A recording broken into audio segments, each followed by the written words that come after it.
Now, back in 2012, a book was published called Spillover, Animal Infections and the Next Human Pandemic. You might have missed it at the time, but its subject, zoonosis, animal transmission of infections to humans, has a relevance today. I think you'll agree. It is a fascinating subject any time, and the book carries lessons for the world beyond COVID-19 as well. The author is David Quammen. I spoke to him yesterday and asked whether it should have been obvious that something like this COVID pandemic would occur. Well, it was very obvious, not because I was prescient, but because I spent 5 years listening to the right scientists and asking them questions, including the question, are we going to have a next big pandemic? And if so, what will it look like? They said, yes, there will be a next big one. It'll be caused by a virus. What kind of a virus? Well, a virus that comes out of an animal. What kind of an animal? Oh, wild animal, very possibly a bat, for instance. What sort of virus? Well, one that evolves relatively quickly and is known to infect humans, such as an influenza virus or a coronavirus. Where might this spillover happen? Oh, well, someplace where humans have close disruptive contact with wild animals, such as capturing them for transport to a wet market. Whereabouts? Well, for instance, in China.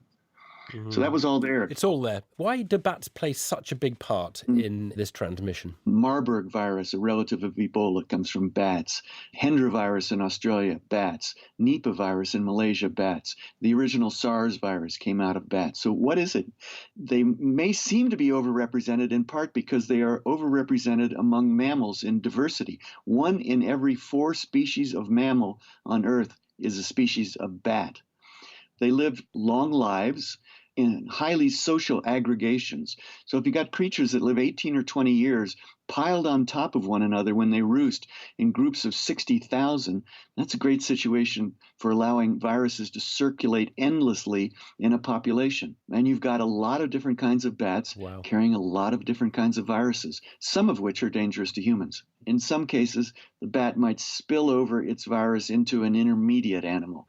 For instance, horses in Australia are intermediate between bats and humans for the Hendra virus. In this case, there's some suspicion with the new coronavirus that it might have passed through a pangolin. And just tell me about HIV, because that was not a bat, but that is also, I think that the scientific consensus is that did come out of animals.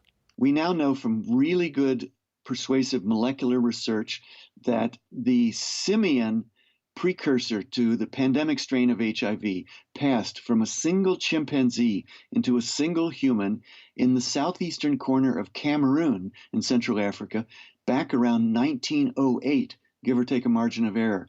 And then slowly it was transmitted from one human to another. Slowly it passed down out of the southeastern corner of Cameroon, eventually improved its capacity and its opportunities to pass from human to human, and sprang out of there probably in the 1960s to the rest of the world, and now has caused roughly 33 million deaths. But the bigger picture, David, is that there's a way this transmission of viruses speaks to our relationship with animals, and, if you like, how much we push that relationship sometimes, and in doing so we are endangering ourselves.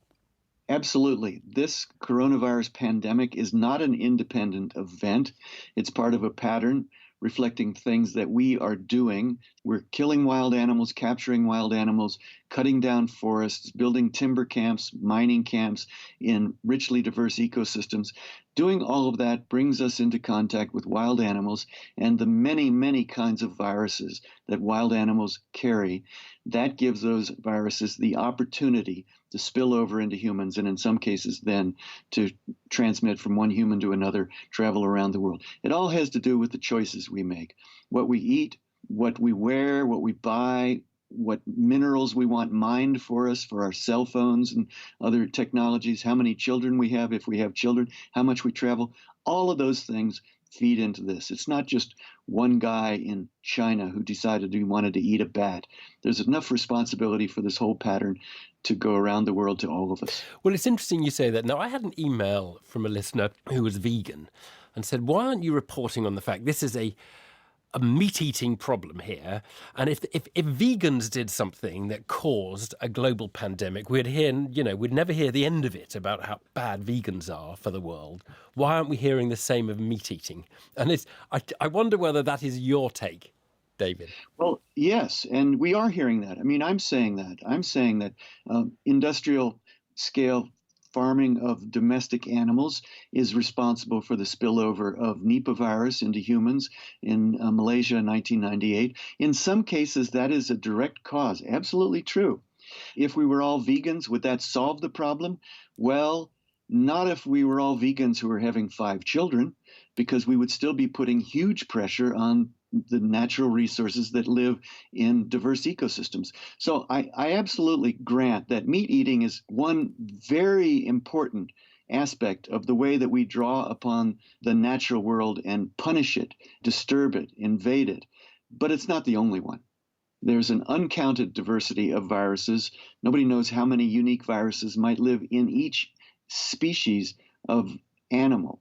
So there are plenty of them out there, and scientists, some very good scientists, including Chinese scientists at the Wuhan Institute of Virology, have been studying those viruses, some of them, including coronaviruses, of which there's a great diversity, and warning us about them for years, for 10 years. We need to listen to those warnings, and we need to adjust our behavior, including our voting behavior, to be better prepared the next time. David Quammen, author of Spillover, Animal Infections and the Next Human Pandemic, a book that might have seen a resurgence in sales.